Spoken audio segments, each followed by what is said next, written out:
வேலூர் நகரத்தில் ஓர் புதிய படைப்பு, ரீகல் ரெசிடென்சி.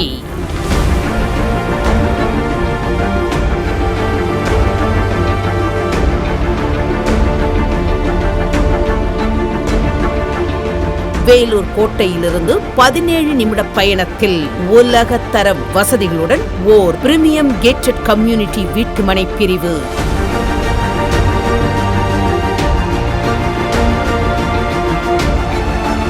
சுற்றிலும் குடியிருப்புகள், மனை முழுவதும் அகலமான தார் சாலைகள், அனைத்து சாலையிலும் சோலார் மின் விளக்குகள், குழந்தைகள் விளையாடி மகிழ அழகிய பார்க், வரிசையான மரக்கன்றுகள், மனையை சுற்றிலும் தரமான பாதுகாப்பு சுவர்கள், மின்சார வசதி, முறையான பராமரிப்பு என இன்றே வீடு கட்டி குடியேற தகுந்த நிலமாகவும் எதிர்கால சேமிப்பாகவும் மிகுந்த பாதுகாப்புடன் உலகத்தர வசதிகளோடு பிரம்மாண்டமாக உருவாகி இருக்கும் regal residency premium villa plots.